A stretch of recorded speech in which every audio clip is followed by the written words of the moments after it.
I promised that today on this show we were going to open presents. And I know it seems like a gimmick at this point, but I swear to God it's not. That fucking Royal Rumble went so long, I'm not doing it tonight. Let's just get this show going. Let's review the show, and we'll do presents on Tuesdays. Does that sound like a plan? I legit thought I might be home by now. Listen. I have to do a show now and then drive home. Hey, I got to do a show now and do another one with Dave after I watch Rampage. Yeah. So listen, everybody. Just if you want the quick and dirty, if it's 1 whatever right now and you're tired and want to go to bed, you want to know what to watch or not watch. The men's Royal Rumble, I thought was very good. Outstanding. I thought the last about 3 minutes of the women's Royal Rumble was good. And the main event I thought was a solid match, and I thought the post-match angle was excellent. So you can watch this whole show in about maybe an hour and a half. The actual show itself went 4 hours and 15 minutes, which was way, way too long. And it reiterated my belief that we absolutely, positively do not need a men's Royal Rumble and a women's Royal Rumble on the same show. I'm not saying you don't need to do the women's Royal Rumble or the men's. What I'm saying is in January, you should be doing the men's Royal Rumble. And in July, to set up the other big show of the year, SummerSlam, that's when you should do the women's Royal Rumble. 2 is just too much. It's too much to watch 2 Royal Rumbles in one night. The show's too long. You know, by the time the women's Royal Rumble is halfway through, the announcers are talking about it's a lull in the match right now. I don't think they should ever be telling me there's a lull in a Royal Rumble match. But anyway, let's get into it. Shall we?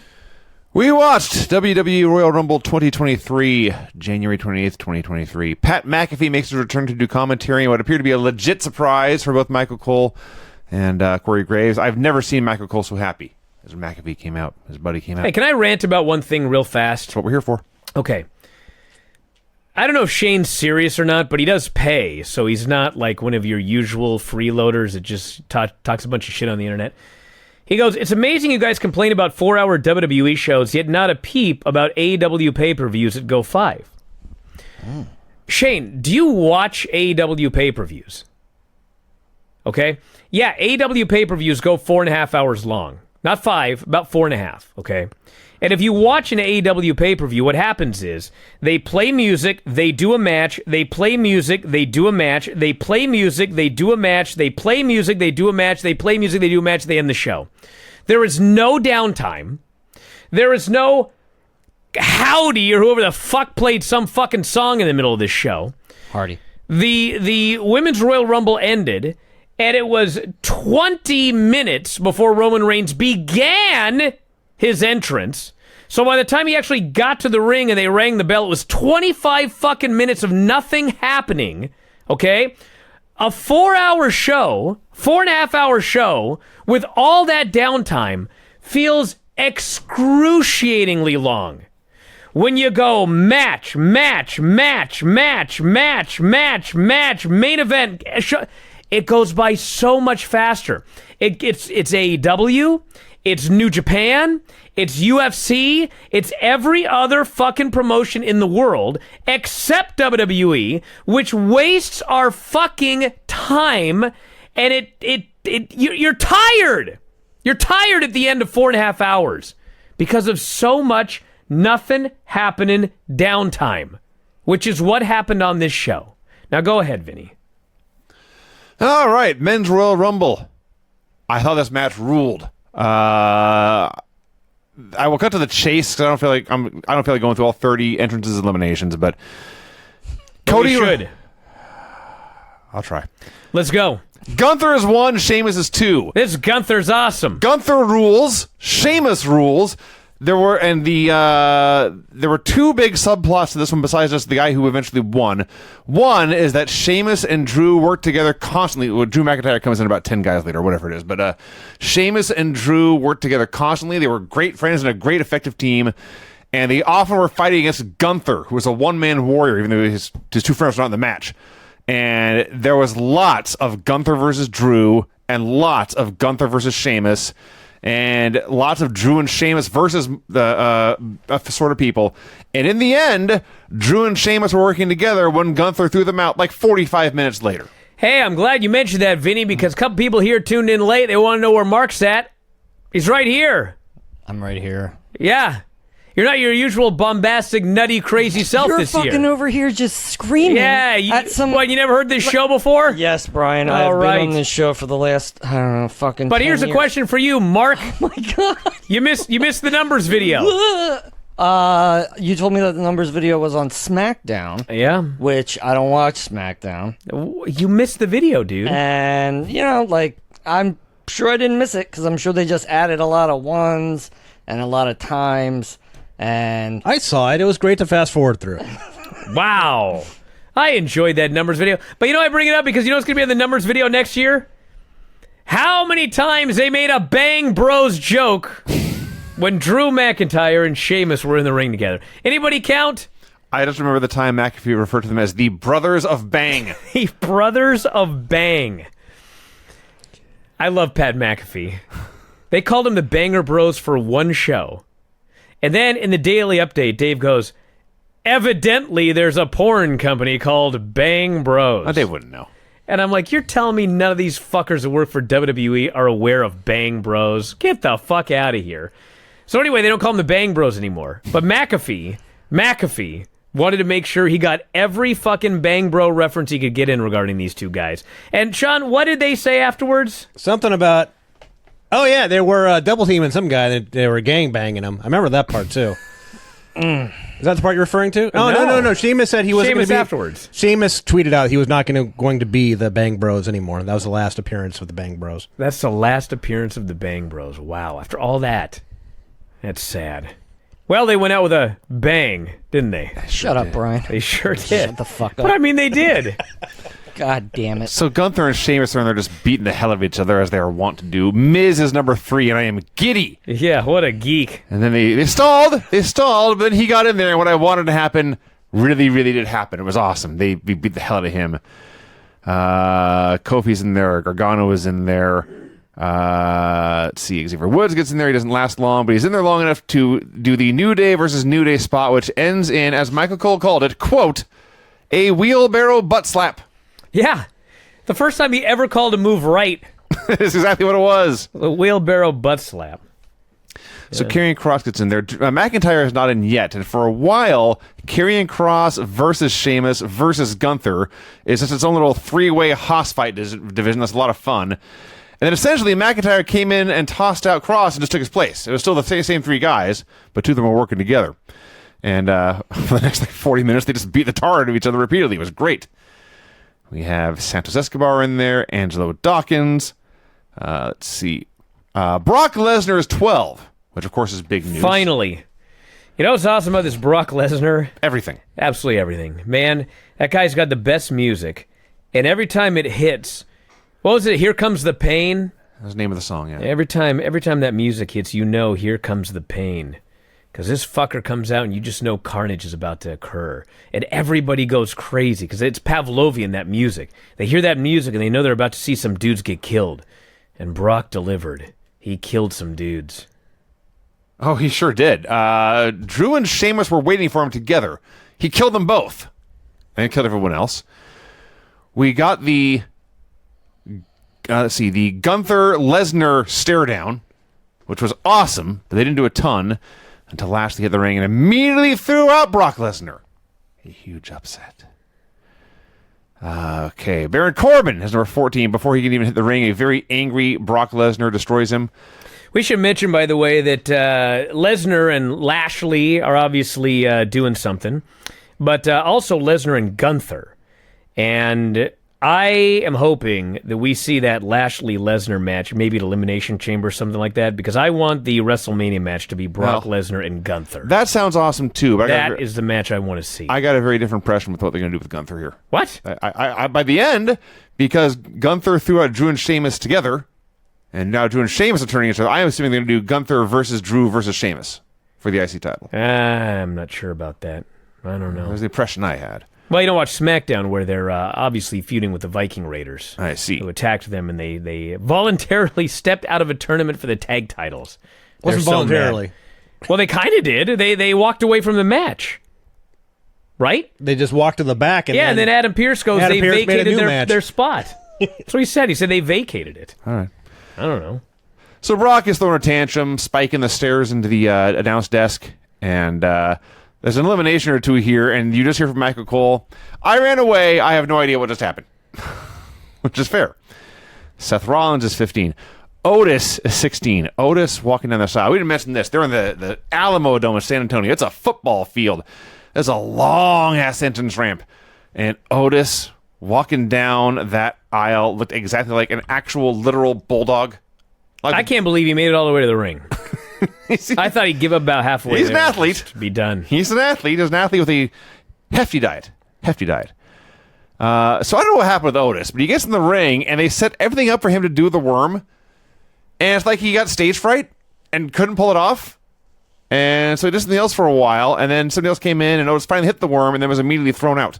And we missed it. It was very weird because I think they plan out a lot of stuff. And it was almost like he was supposed to do the worm later, but he got confused. And so he got set up to do it on somebody, and then he realized, wait, I'm not supposed to do it yet. And so he just didn't do it. When in reality, he should have just done it. You can do the worm twice. I don't think there's a rule against it. That's something for the numbers video next year. How many worms Otis did? Who did the most worms in a Royal Rumble? Scotty too. Otis or Scotty? It was Scotty too, Hottie. I bet there was one Scotty did at least two, actually. Right? Yeah, he's got the record now, but that record won't stand forever. No. Rey Mysterio is announced at number 17, but he never comes out. We never see him. And then Dominic Mysterio is number 18 and comes out wearing his dad's mask. You know what's funny is I don't want to take credit for this, okay? All right. But I had a prediction for the Royal Rumble. Because 3 weeks ago on SmackDown, they randomly announced that Karrion Kross was going to face Rey Mysterio the night before the Royal Rumble. And Rey had done this promo about how I am going to win the Rumble and I'm going to go on to WrestleMania. That's my goal. I'm going to win that Rumble and go on to WrestleMania and win the title. And I thought, okay, so they didn't say that Rey is facing Karrion next week. They specifically said in 2 weeks, which was the night before the Rumble. I thought, well, why'd they do that? So I thought, well, I'll bet what happens is Rey is wrestling Karrion. Dominic screws his father, and then they destroy Rey, and Rey is unable to enter the Rumble as a result, which is what will finally set off Rey to want a match with his son. So Rey comes out for the match with Karrion Kross on SmackDown, and I'm all waiting for them to do my idea. And they do a 3-minute match, and Rey just pins him. And then they just went on to the next thing. And I was like, what? Like, you spent 2 weeks promoting that to do a nothing match with a clean finish, and you just moved on like it was nothing. And then the Rumble comes, and what do? They play Rey's music. He doesn't come out. And then Dominic comes out with a mask on, and I guess the story is he beat up Rey, and Rey couldn't be in the Rumble. So they essentially did my idea, but they did it in such a lame way. Like, at the end, people are going, well, is Rey still going to come out? Where was Rey? How come Rey didn't come out? Is Rey the winner of the Royal Rumble? People didn't even get what actually happened here, which was apparently that Dominic beat up his father, and he was unable to do the Rumble. So anyway, I think my idea was better. Who, Brian, didn't understand that? I had people... Who could have possibly not understood what happened? Listen, there's a lot of people, Mark, that are... They couldn't infer from the man didn't coming out infer. wearing the mask. No, they and thought, then oh, trying man. to rip the mask, but he couldn't rip the mask. No. And then he gave up on ripping the mask. No. Brian, I don't think I think people got it. Well, Personally. I don't look at your Twitter. See, the thing is, I like to think people got it, but there's so much evidence to the contrary. I don't know, Brian. Yes.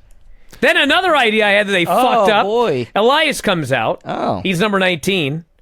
And, how long does it take to shave your beard? 5 minutes? Sure. I thought, throw this fucker out immediately, have him go to the back and shave his fucking beard off, and then come out as Ezekiel. I mean, fuck, how hard is that? Nah, couldn't do it. He just got thrown out like a nerd. He did, however, bring his guitar into the ring and bash it over Gunther's back, who ended up bleeding from his back, which is no fun. But just remember this, everyone. Elias brought a guitar into the ring, and no one seemed to care. Finn Balor is 20, which begins the second of the undercard subplots, which is essentially Judgment Day running wild and then continuing their program with Edge.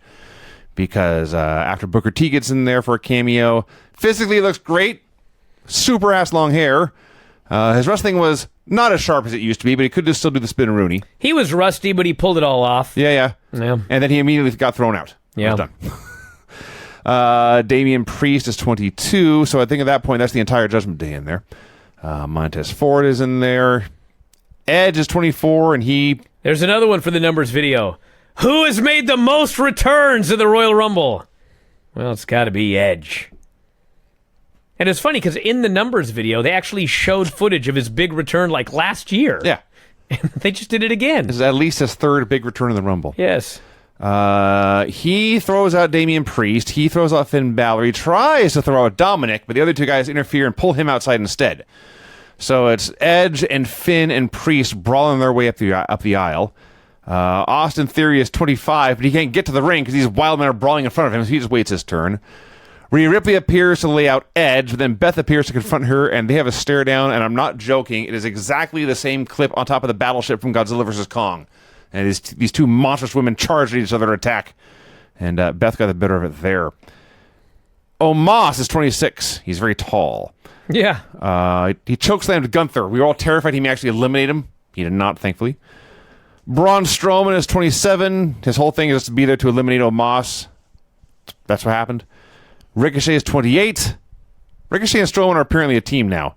Yeah. Weirdest damn team I Well, can you know, imagine. Braun Strowman, I think it was after the match with Omos. He had some match with a big guy, and, you know, it was whatever, but he thought it was awesome. And he goes, that's wrestling, not these little flippy, floppy guys. Yes. And he got heat for that. And so, I guess his revenge, now he teams with Ricochet. Okay. That'll teach him.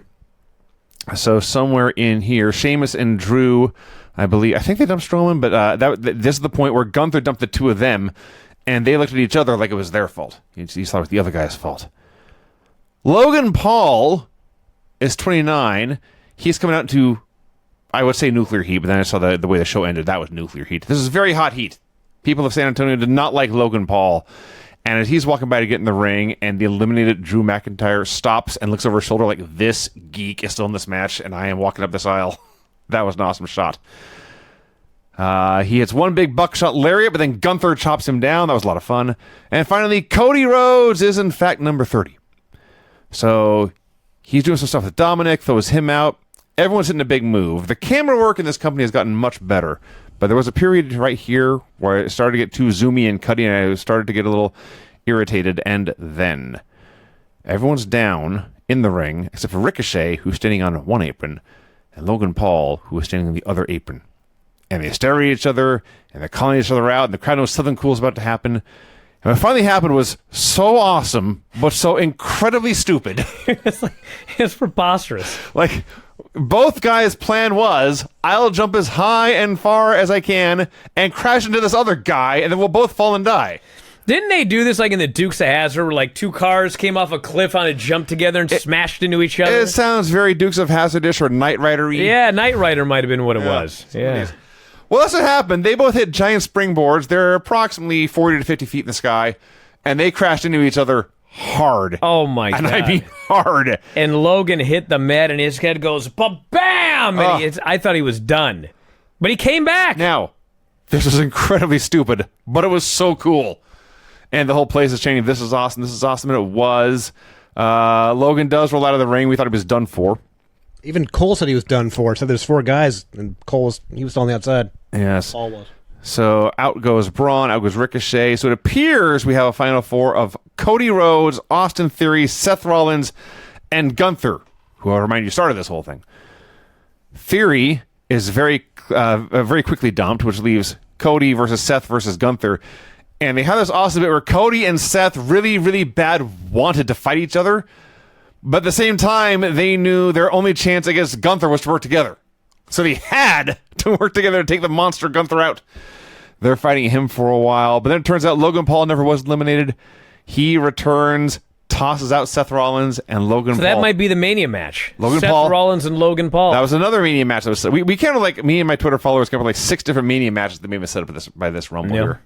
Logan Paul versus Seth Rollins appears to be one of them. Logan Paul being the first guy on the show to point at the sign. That was awesome. Everyone hates him.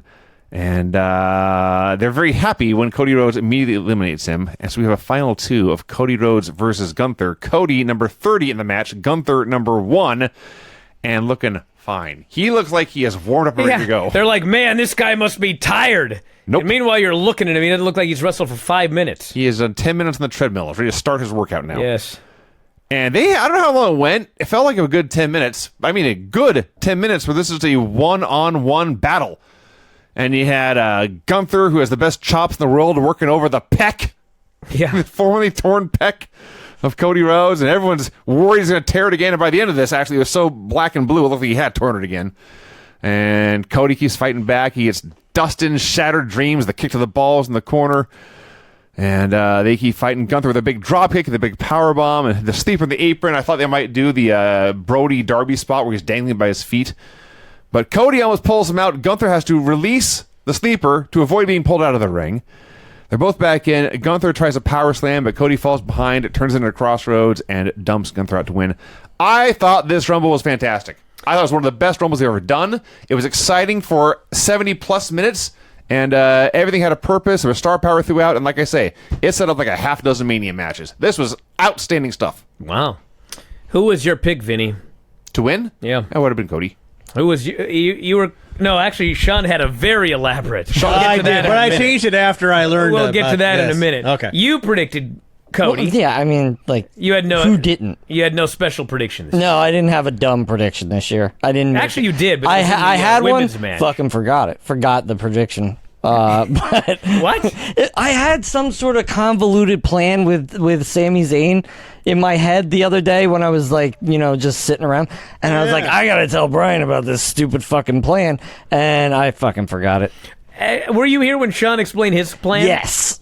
Well, he re-explained it So are to you me sure when I it wasn't got the here. same plan? No, it was. I think it hit some of the same beats, but Man, Sean had a plan. I had a great plan. I've never seen something blow up so spectacularly. Oh no! Oh, yeah. Oh yeah. So my initial plan was Sami was going to win the Rumble, and then I found out later that Roman said he wasn't going to be in the Rumble during the kickoff show. Oops. So it kind of blew that up. But anyway, my plan was Sami wins the Rumble. Oh, no, there was another flaw in the plan. I know, and then Yeah. here's the other big one: is that I thought that KO was only wrestling for the blue Universal title. Yeah. Because everything was like Universal title and title match and everything else was singular. But apparently, 2 belts is only 1 belt, or I don't know how it works. Yes. undisputed. He's defending Yeah. both Is what- belts all yeah. the time. Anyway, so I thought it was just Unlike the Usos, by the way, Sean. I thought it was just the blue belt, No. and KO would have won the blue belt. And since Sami won the Rumble, he would have challenged anyone he wanted to, and to show his love to Roman, he challenges KO at WrestleMania and beats him for the blue belt. And then you have Sami with the blue belt and Roman with the red belt, and you can't decide who is going to take over the bloodline. And you extend Yeah, man. that story. That failed spectacularly. Which belt is which? Now, I will say this. What are Who's they? Universal and I they- don't know which one's which, but Great. To your credit, Sean, for whatever reason, Roman, when he defends, only defends both titles. But the Usos only defend the Raw titles on Raw, and they only defend the SmackDown titles on SmackDown. Too many Why? fucking belts. I That's have what no say. idea. I can't explain why. But I will say that I thought Cody was going to win. And even though when it came down to Cody and Gunther, like you knew Cody was going to win, I thought those fucking guys did such a good job in the last 4 minutes that there was like legitimate drama, I thought. Like they did a really good job trying to convince you that maybe he actually wasn't going to win. But of course, then he did at the end. I'd like to read something to you. To me? Yeah. Okay. Okay. Great. Yeah. This is from Wikipedia. No. Okay.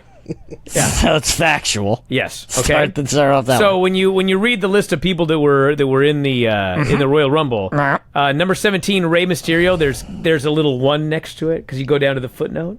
Yeah, okay, yes. Can I read that footnote to you? I'd be happy to. Bring it on. Rey Mysterio never entered the match Uh-huh. as he was unable to compete due to presumably being attacked either solely by his son Dominic Mysterio or the entire the Judgment Day. Yeah, yes, presumably. Yes, of course. The entire The Judgment Day, The of course. entire They're like- the Judgment Day. What? They're like The Miz.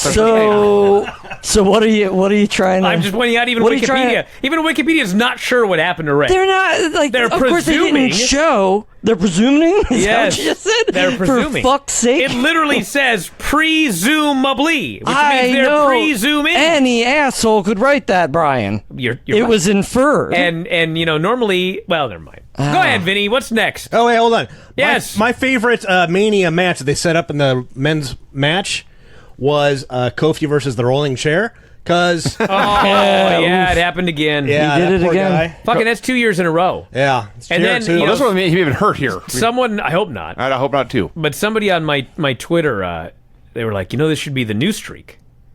Every year he tries something wacky and fails. He's the new Shockmaster. So now, like every year, you're hoping this is the year maybe he won't fuck it up.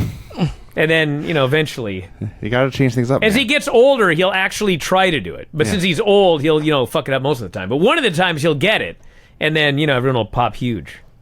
Then he should win. We went from one of my favorite Rumbles ever to what might be the worst match of 2023. I don't know about that, but it was shit. Dude. When the actual match ended, I thought, What that match was it? that was a bad Bray Wyatt match, and then the post match really put it over the edge. The post match was hilariously fucking bad. The Mountain Dew Pitch Black match. LA Knight versus Bray Wyatt. So first of all, I think Bray took more time walking to the ring than Gunther spent actually competing in the Royal Rumble.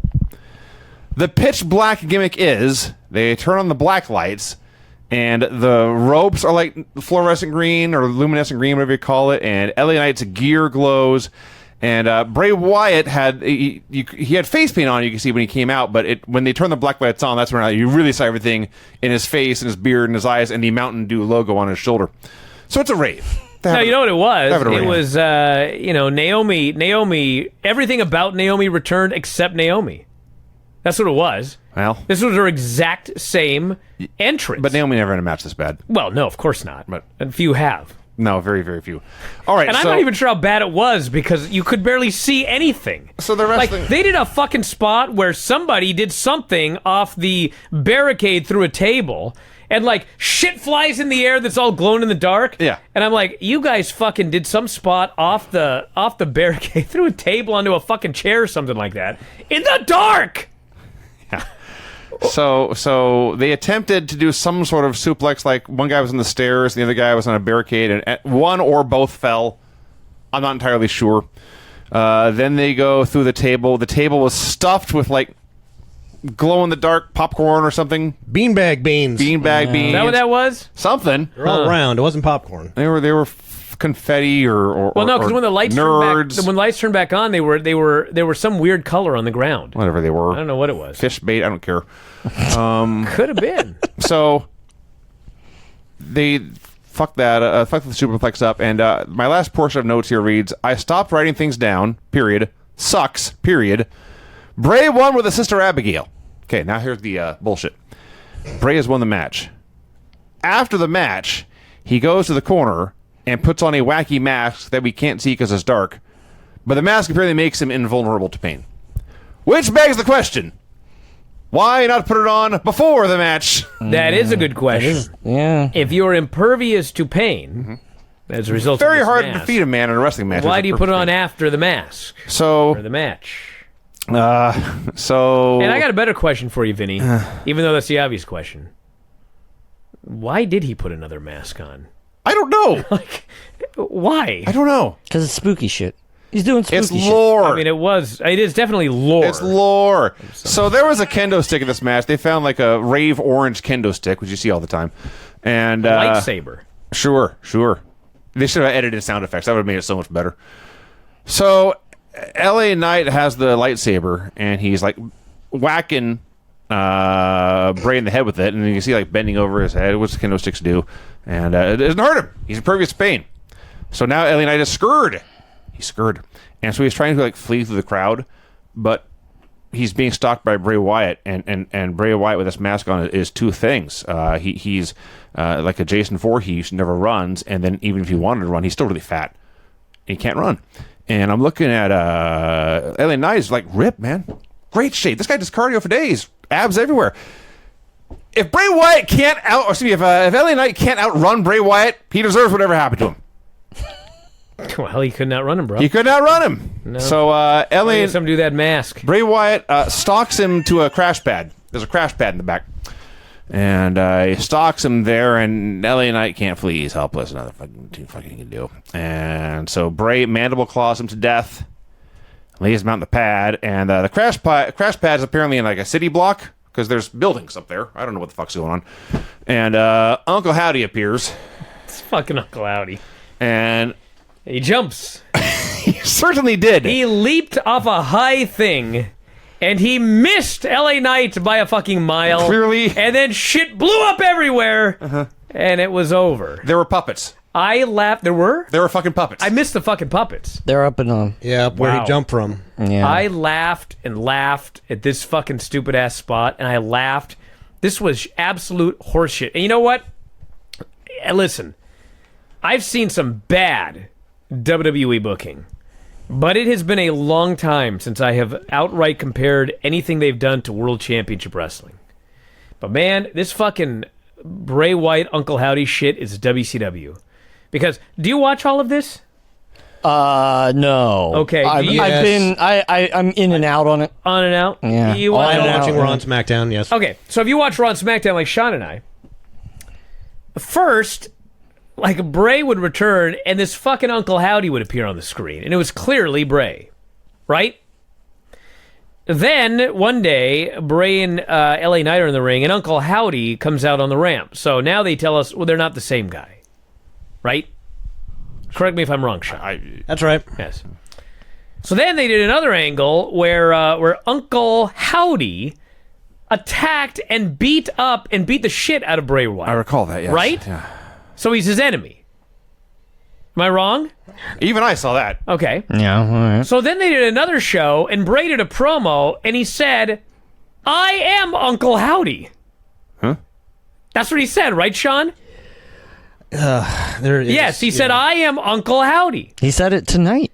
And then on SmackDown, they do one more back and forth before this match, and Uncle Howdy shows up and starts dancing in the fucking cheap seats, and Bray just kind of nods, like, yep, motherfucker, he's coming too. So now they're on the same side? So they're the same guy, they're a different guy, they're enemies, they're friends, and they certainly appear to be friends on this fucking show. Were they not?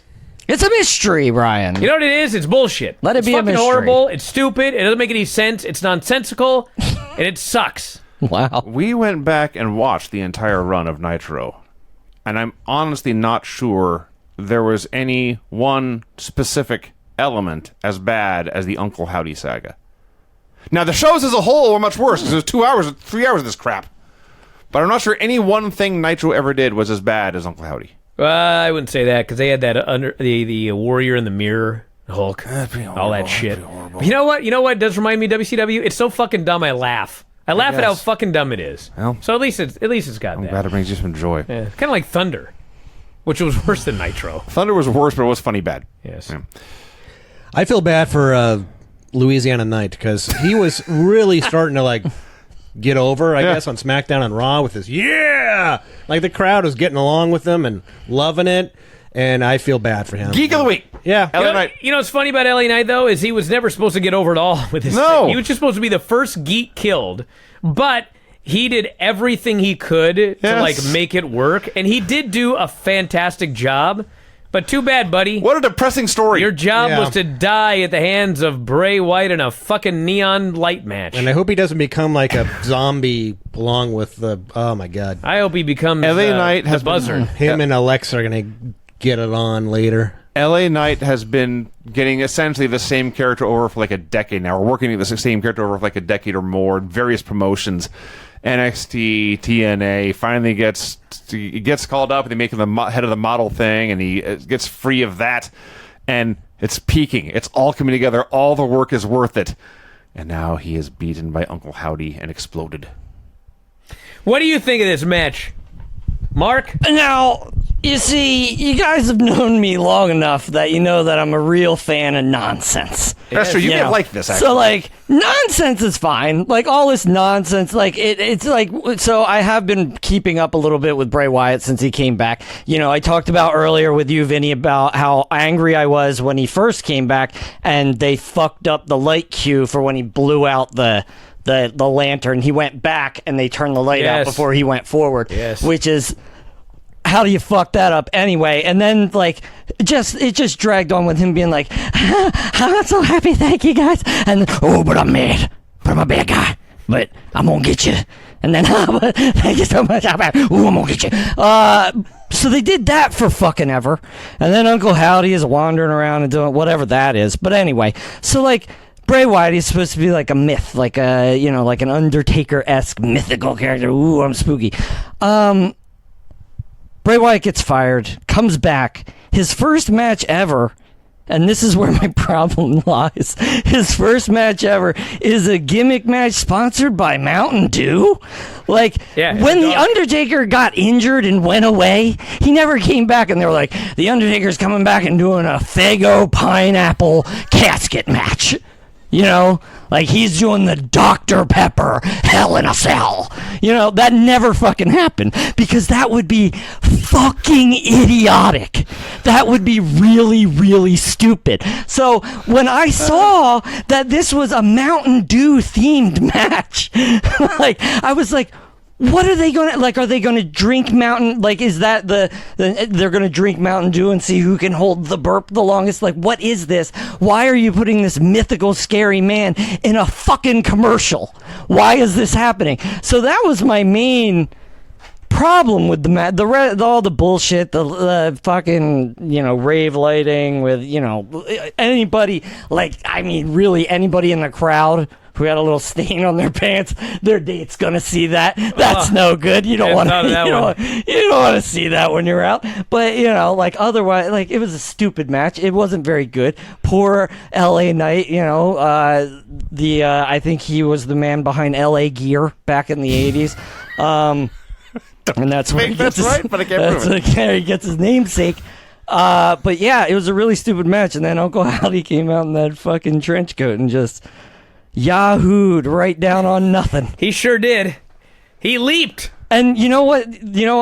I don't give a fuck where this goes next. I'm so uninvested at this point. Wow. And I think everyone else probably is too, because they drug this fucking shit out for so... That motherfucker came back in October. His first match is in the end of January, Brian?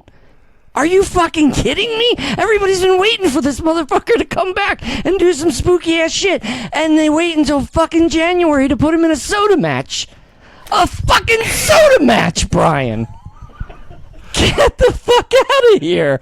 It's the dumbest fucking thing I've seen in such a fucking... Like, it's dumber than the time Brock Lesnar wasn't in the Money in the Bank ladder match and won the Money in the Bank ladder match. It's dumber than that. It's dumber than every Royal Rumble where, like, somebody's pushing somebody over and then somebody else stops them from pushing somebody over. It's dumber than all the dumb shit they do.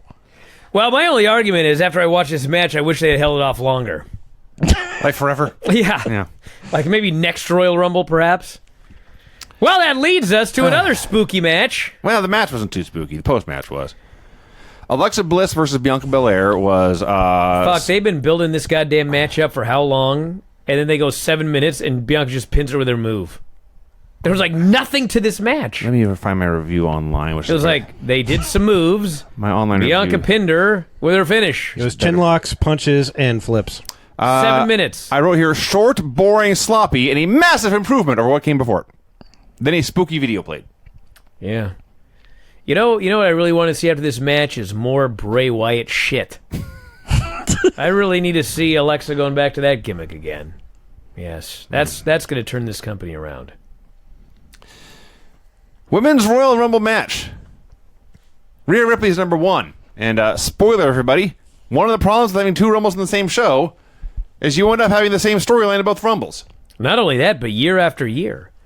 It's like, yeah, it's been a long time since number one was the victor, but it feels like they've done this several times in the last 5 years. Number one goes all the way to the end.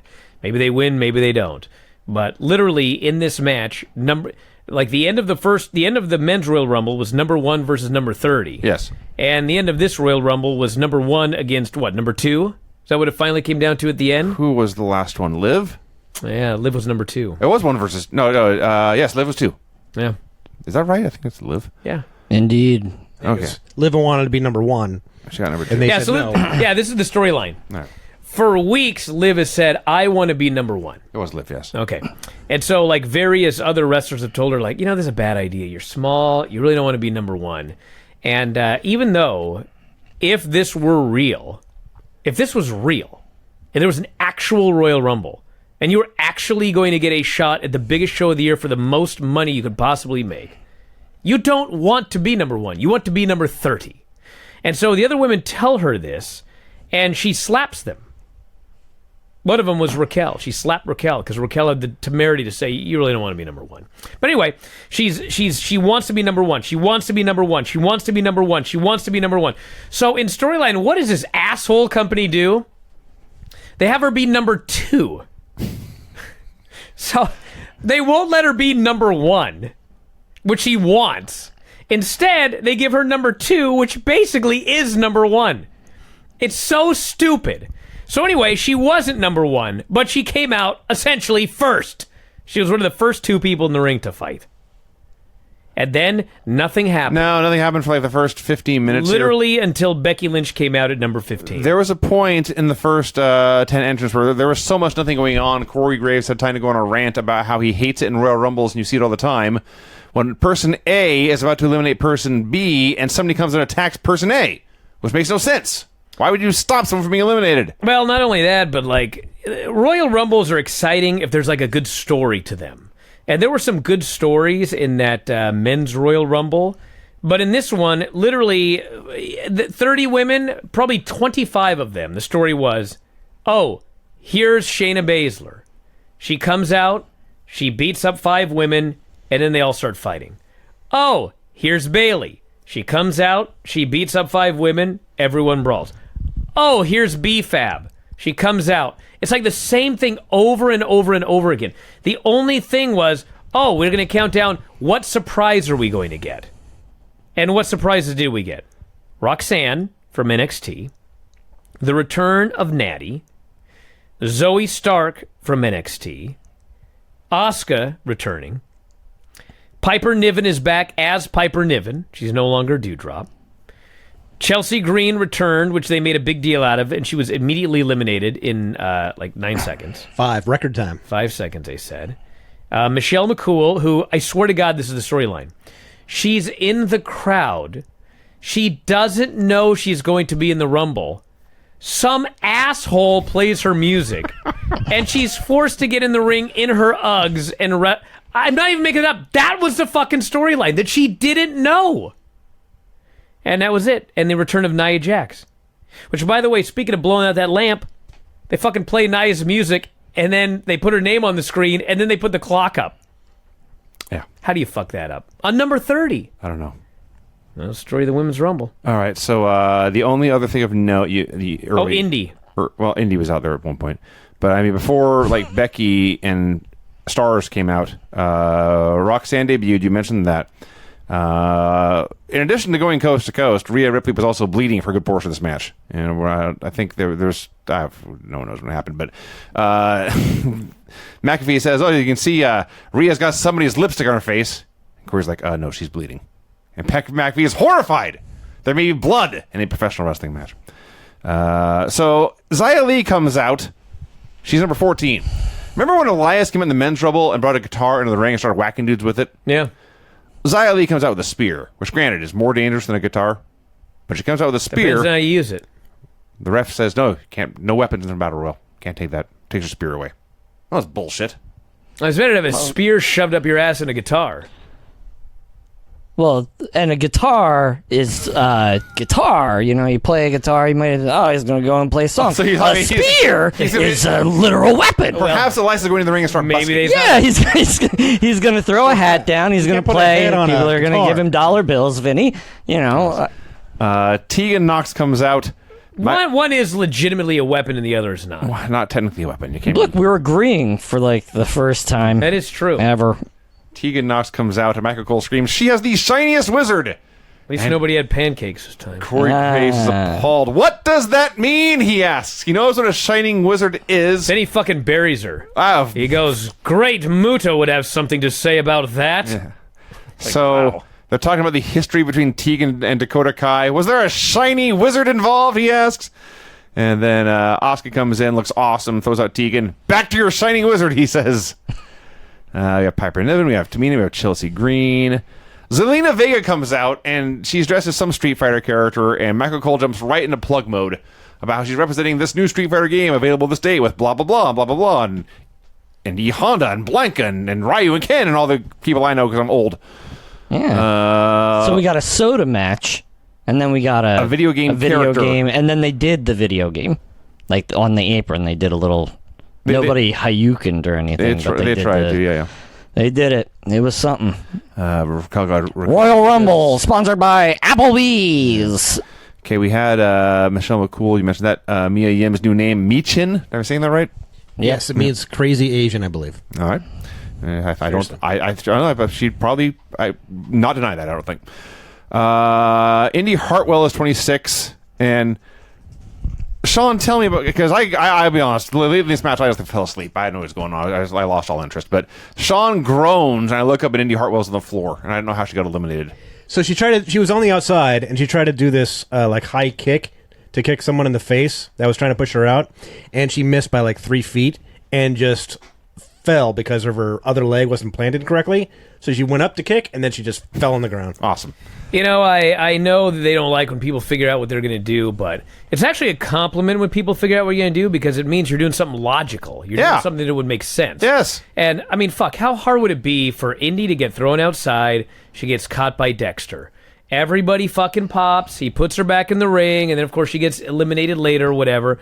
Couldn't even do that. It's like she came out, she did nothing special, and then she missed a kick and fell outside. That was the whole appearance in the Royal Rumble of Indy Hartwell. They could have actually done one spot, like a memorable spot.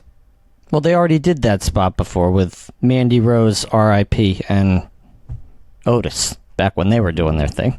She fell on top of him. I don't know if you're aware I of don't it know. or not, Sean, but they repeat a lot I'm of Mark. shit. I'm Mark, Can I Brian. call you Sean? Yeah, she called me Sean. What the well, fuck, he dude? always sits there. The other day I saw if I Brian. look there, The other day I saw Brian at Safeway, and he rolls down the window of his car, and he's like, "Hey man, you got kids?" And I'm like, "How fucking long have we known each other?" And he's like, "Oh, but you're married, yeah?" And I'm like, but you just got married. "Yeah, right? motherfucker." For some reason, I thought I you got had a married child. 8 fucking years ago. I You know, idiot! and I thought you had a child. And then in the meantime. he's like, "Oh, I just wanted to tell you why my car's dirty because I have kids." And I was like, "I know, Exactly. asshole, that you have kids. What the fuck is happening right Christ Almighty. Why would we care? if I your think car he is does dirty? have a now?" child. We He's fucking with we me. share a Safeway. We Brian do. and I live so close to him. I now. know. I don't know why I We don't come share a over more. Safeway. It's a big ass Safeway. I mean, when the show's We over, I know, share, we but- share it with a lot of people. In Yes, Buffalo. it's not the Brian and Mark Safeway. I mean, it basically is, but Yeah, people you go know. there every now Then we and then. walk in, they're like, "There's Mark Jones." He How walks in, gracious "There's of Brian you." Alvarez. Yeah. All right. We're a big deal Where, around here, Vinny. where are we? Mark So and I. Indy's out there, and Michael Cole says, "You know, we need Booker T out here to tell us about all these NXT women." Implying, in fact, I was saying they don't watch NXT, they don't care about it, they don't waste their time watching it. They're Too more bad important for things them. to That's a good show. I disagree. Is it? No. do. Brian. Oh, laughs. I mean, okay. it's a guilty pleasure. On that Is note, it? Sonya throws out Zoe Stark. Sonya Deville throws out and shouts, "Back to NXT!" Just bury everyone. Shots is out there in Nikki Cross. Nia Jax is number 30. You know what is funny, though, I got to say, is Roxanne is the NXT Women's Champion. And when Vince was in charge, this shit was right up his alley. Oh, let's bring in the NXT Women's Champion, ever thrown out in 4 minutes. You know what I'm saying? Yeah. But Triple H, this is his thing now, and these are his development. So man, when she came out, I thought, she's gonna go to almost to the end. They're gonna make the NXT Women's Champion look so good, and she's immediately thrown out. I was like, the fuck? Why am I watching this show? Anyway. So Nia Jax comes out, and everyone gangs up to her. She has a big roar spot. And this may come up later. This may come up again later, but Raquel tries to body slam Nia, but can't do it. She's too big. Rhea tries to body slam Nia, but can't do it. She's too big. But then Rhea is able to kind of, sort of, halfway hit her with a riptide. Not the best pump handle slam I've ever seen. I did a few. Better than this, in fact. And I did, it's true. All right. And then everyone gangs up and throws Nia out, and that's that. So at this point, bodies start flying out everywhere. There was at least a dozen women in the ring when Nia came in there, and then most of them go out very, very quickly, including Piper Niven very carelessly throwing one person out onto another person. I don't know who they were or what happened to them. Well, that was the plan, but it came across poorly. Yes. So Pretty sure Shotzi was involved. the final four is Rhea Ripley, Nikki Cross, Asuka, and Liv Morgan, and then Nikki is almost immediately dumped. So we have Rhea, Asuka, and Liv, and now everyone is suddenly going very, very crazy for the final three. And the actual, really from the time Nia got in, they started doing stuff with her, and then all the bodies flying out. The last the first hour of this match was terribly dull. The last 5 minutes was pretty fun. And they were going crazy for the last three at the end. Last 5 minutes was really good. So all three women are on the apron, and they're fighting out there, and the big finish is Asuka goes to blow mist at Rhea. Rhea ducks, so Liv Morgan eats the blue mist. She's blind, and Rhea knocks out Asuka. Asuka's out, so now it's down to Rhea and Liv, who are both on the apron, but Liv is blind. And Rhea grabs her like Liv hits a code breaker or something. And Rhea falls, and she's hanging on the ropes, and her feet are dangling, and the place is going nuts. And Liv is still blind, but she's feeling her way along the ropes and finds the hands and starts whacking at them, frantically trying to get her to let go. But Rhea is just too strong, and she recovers and dumps Liv out to win. So there you go. Rhea Ripley wins the Royal Rumble. You know, I predicted Rhea was going to win because it seemed obvious. They pushed her so hard. But and I like Rhea Ripley a lot. But this Asuka was so fucking good in this match. She was like miles above everybody else. And she'd been gone for a while. So she walked right back in, went into that Rumble, and was the best working woman in there by far. She was better than almost everyone in the men's Rumble. She was so great. And the last few minutes here with the mist and the spray in the eyes and Liv being blind and then getting head scissored down to the floor, that was a great ending to what was an otherwise largely exceedingly boring women's Royal Rumble, yes. I would say. I think one of the problems they have with the women's Rumble is when you have so few women on the main roster as they used to have. So when you're mixing it in with so many NXT stars, that it's difficult to get stories going along because they don't interact on the other shows. And so what they did with Damage Control is fine. You had Natty and Shayna doing their little thing because she broke her face in. And that was about it because these women don't interact. And why was Sonya there? She has a title match next week already. I mean, it seemed kind of pointless, really. Well, before we move on, I do want to say that... Mark? Yeah, it's crazy. The problem for me is I don't know anyone's music, so when they do have a surprise, I'm like, who the fuck's this? Because all the music is so fucking generic at this point that it's all the same fucking thing, and then you see the name and you're like, and like we saw like Chelsea Green returns, and it said Chelsea, and we're like, Chelsea who? And then it's Chelsea Green, great, and then she's out of the match. Okay, why'd she come back? Yeah, it was. I spent a lot of time trying to read the screen to see who was coming out because I didn't know the music. Yeah, dude, I watch every single solitary show, and even I was watching both of these Rumbles, and like, you know, number one, they change people's music a lot. So like even Finn Balor's coming out to like the Judgment Day song or whatever, and that music hit. I'm like, who the fuck is this? And it's Finn Balor, and you know, half the women they hit the music, and it's I don't know who's coming out. And the other problem is, as Mark noted, this fucking music is so generic. It's all the same. I mean, you know, even, you know, the fans have really gotten behind Seth's song and they sing it, okay? But if you actually listen to it, that song is just like, it's horrible. It's like a horrible, nothing happening, repetitive, bad song. But there's like something that people can sing, and so they decided this the cool thing to do is sing to it. But I don't want to sound like an old guy, but we watched those old Raws from 93, 94, and dude, all of those songs, they're all different. They all fit the character. I mean, these are just, throw out this generic song to this guy. Even Bray's music now. You know, Bray had that very, the original song that he had. His original song was so awesome. It was awesome. And now it's like, oh, here's just this weird-ass song, and I don't care. It's just, it does nothing for me. I don't like the music. Sounded like a Nine Inch Nails dance remix of his original I don't know song. what it sounds like. So I do want to say that was not my favorite Rumble of all time, but I've been a big Rhea Ripley fan for a long time. And I don't know if it's the first Women's Rumble, but one of the early ones. It came down to her and Bianca, and both were pretty new in the scene. And I'm pretty sure if you were to go back and listen to the review of that show, I said at the time that I would have had Rhea win. And, of course, Bianca won and went on to have the best match at WrestleMania repeatedly. So I was wrong about it then. But regardless, I'm glad Rhea is getting this time. I think that's awesome. Not awesome. Hardy.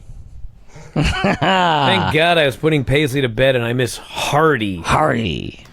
Dustin Runnels did not like Hardy. He's country. It's always a good sign when they have to announce to the crowd, this is a country rock artist. Like, you won't be able to figure that out on your own. In Texas. In Texas. I just described him on Twitter as the third place finisher in a Kid Rock karaoke contest from 2004. Roman Reigns versus Kevin Owens. I did like when Michael Cole noted that Kevin Owens once beat Roman Reigns with help from a friend. Yeah. That was awesome. So, listen, they had a pretty good pay-per-view main event match. I was so tired of after going through the show, and everything after the Men's Rumble up to this point had been mediocre to horrible. And by the end of this match, people were going crazy, so credit to them for that. But, man, the show was long. They went back and forth a lot. And especially when you think about how hot the crowd was for the Men's Royal Rumble. Yeah. They were going crazy for the Men's Royal Rumble. And then, man, from fucking Uncle Howdy on, dead. Yes. All they did in the women's match was count. That's pretty much And they right. would pop big for a couple of people, but then it was largely just quiet and counting. Yes. And even for this match, it was like, this match had heat, but they didn't have mega heat until it was over. No, the post-match had unreal heat. So they hit their finishers repeatedly and kicked out of everything. They fought outside a lot. At exactly the 4-hour mark in the show, like to the minute, there was a ref bump, and I was so angry. And the end, I guess I know why, because Owens hit, I think it was a stunner, but Owens got a visual pin. And You had the pop-up powerbomb first. Pop-up powerbomb, excuse me. And he gets a visual pin off that, but there's no ref. And so they keep on fighting, and Owens gets hit with something and rolls outside, and Sammy is begging Kevin to stay down. He wants Kevin to stay down and end this thing. Kevin gets up, and so Roman spears Kevin through the barricade. And this is not enough for Roman. He grabs Kevin by the back of the head and throws him back of the head first into the stairs. That looked brutal. Kevin's a pro. I'm assuming he figured out a way to do this and not die beyond just taking a bump onto the stairs twice. But it was effective because it looked violent. Well, and if dangerous. you watched, like, he put his hands behind his head, so he actually bumped on, like, his leather gloves or whatever. Okay. But still, you could break your hands doing that. Yes. That looked brutal. I would take a broken hand over CTE. But I certainly would take a broken hand over a broken skull. Yes. So eventually, after a couple of these, Roman throws him back the ring. Kevin Owens still won't die. He's able to hit one last slap of defiance. But Roman just, in sending the slap, steps back in the ropes, bounces back, hits a spear, and finally gets the win. So in the end, there was a visual pin for Kevin, but this is pretty much a clean win for Roman here. And then the post-match. And I feel, honestly, I can tell you what happened, but as the guy here who does not watch this show week to week, I feel like I'm not the best guy to explain why this was all so awesome. Well, why was it so awesome, Vinny? All right, so I mean, if you thought it was awesome, tell us why. I'll tell you why. I can correct you. You tell me what I'm missing out on or overlooking. All right, so Owens is down. Sammy is relieved. This is no fun for Sami Zayn at all. And he wanted Roman Reigns to win this match, but he also wanted Kevin Owens to walk away. And that's why he wanted Kevin to stay down and have I guess I will take over then. Thank you. We don't know what he wanted. because when Roman asked for a chair, like, he didn't really want to give him that chair.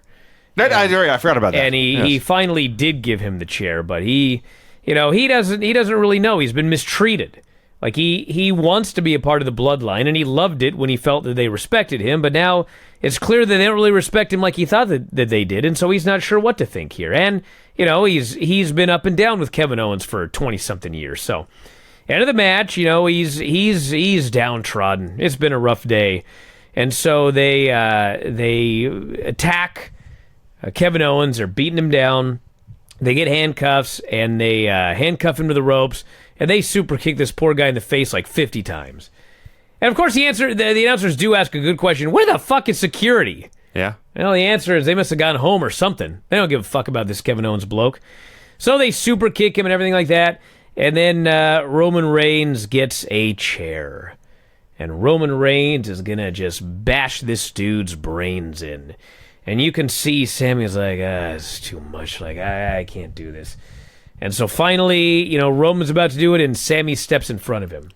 So Sammy, cleverly, is trying to speak to Roman and talk him out of this. He says, you have done enough. You have destroyed this guy. You've beaten him. You're the Universal Champion. It's over. What you're doing now, he says, is beneath you. And so Roman, he puts his head down. God damn, if it is, maybe it is beneath me. But you know what he says? It's not beneath you, Sammy. He hands him the chair. You do it. And so Sammy's got this chair, and he just can't do it. And Roman Reigns starts chewing him out, and he goes, you don't want to be part of this family. This is the best place you've ever been in this business. You want to go back to doing jackass shit? You need to be part of this family. That was a great line. Take this chair and finish this. And so what they actually did was they recreated when Seth turned on the Shield. And that was Roman Reigns is standing there. Actually. And Sammy's got the chair, and he swings all right, and he whacks Roman Reigns with the chair. And Roman's down, and Jimmy and Solo immediately attack, and they beat the living hell out of Sami Zayn. But Jey Uso, of all people, Jey Uso cannot bring himself to attack Sami Zayn. And so he puts his head down, and he walks out of the ring, and he starts walking up the ramp to the back. And everybody's going crazy for Jey. They've been chanting his name, and then they pop big when he left. And so he starts walking up this ramp. This part shouldn't be funny, but he starts walking up the ramp, and the other guys, Roman takes his chair, they're beating on for days. Yeah, and they're beating on him, and they're beating on him, and they're beating on him, and then Roman gets his chair, and he beats him, and he beats him, and he hits him with like 50 chair shots, and they've beaten him for like 8 straight minutes, and they cut, and Jay's still not at the top of the ramp. No. This fucker's still walking. It's far. So anyway, then, he's dead and everything like that, and there was so much heat for this. Like, they went crazy when Sammy hit Roman. They're chanting for Jey when Jey won't do anything. They're popping when Jey leaves. And listen, I don't know if they're going to do this, but this is a variation of where I think they should go. And that is, Cody is getting the shot at WrestleMania, right? He won the Rumble. Yes. You do not want the people to turn on Cody because they want Sammy versus Roman, right? Right. So what you need to do is Sammy needs to challenge Roman Reigns to a match at Elimination Chamber, which just so fucking happens to be in Montreal, his hometown. Oh. Yes. How about that? So it's Roman Reigns versus Sami Zayn in Montreal.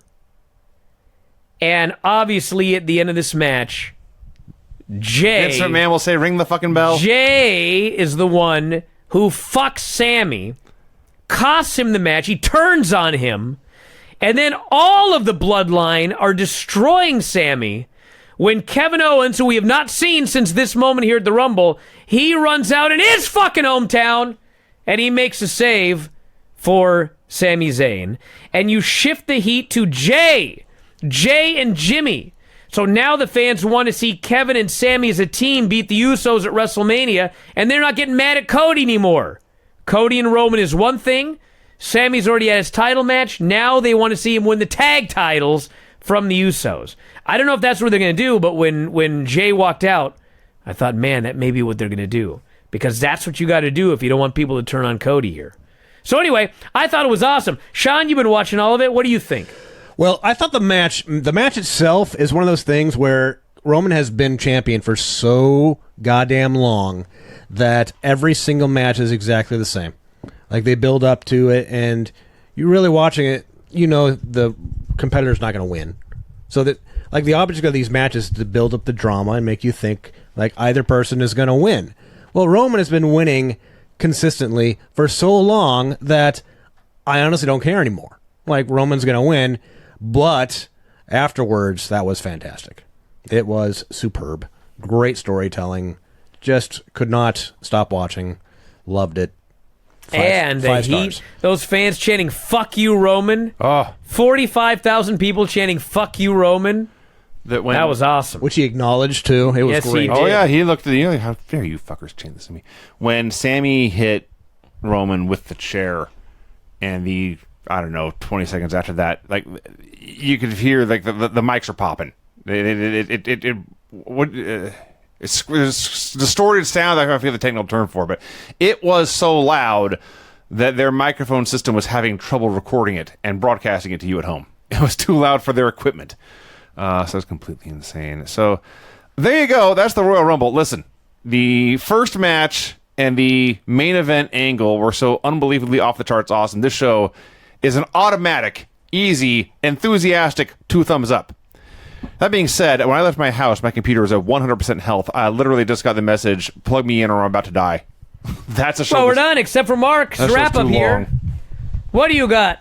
I just fixed the battery in this last year. So. Pardon? What do I have? Yeah, what do you think about this main event, brother? Oh, the main event. Well, I really enjoyed your fan fiction there about what you think should be next. Your WWE fan fiction.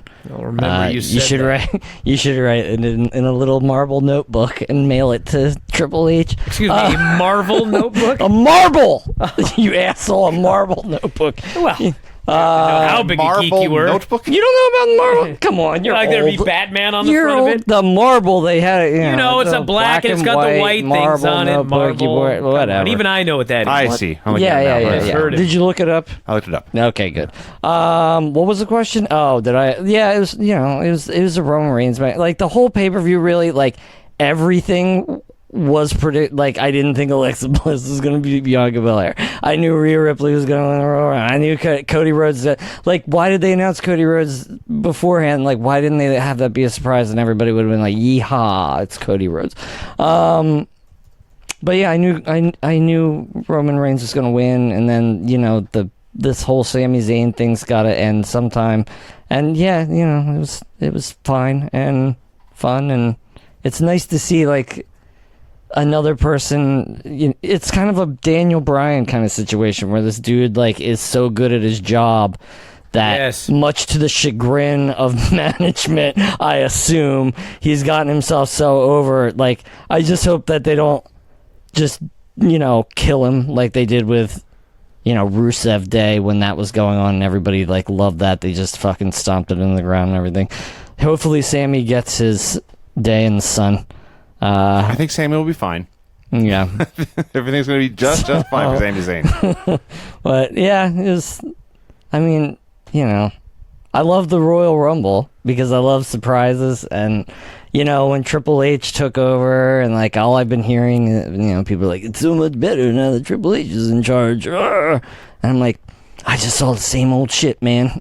I just saw the same show. Yeah, there was a lot of... But you know what? I got to say one thing about it. I don't know if everyone else agrees, but it was a very predictable show. I think let's see, I predicted Cody, The Fiend, Bianca, Rhea, and Roman. So I picked everything right. Wow. But the issues that we had with the show had nothing to do with the finishes being predictable. The issues with the show had to do with a whole bunch of other stuff. So some people go, people don't like the show because it's predictable. That's not the problem. Like, everything that happened was what should have happened. Like, Rhea should have won that. And Cody should have won it. And Roman should have won it, and they should have done that. There was nothing wrong with the predictable things that they did. But sometimes they have to do these other things, like the whole fucking Bray Wyatt match itself. Like, the issue was not who won. It was fucking everything else about it. Although I would have liked to have seen old LA Knight win that match. Maybe next time, right? They'll run it back. Anyway, Mark, get some plugs in. We don't hear from you all that often. No.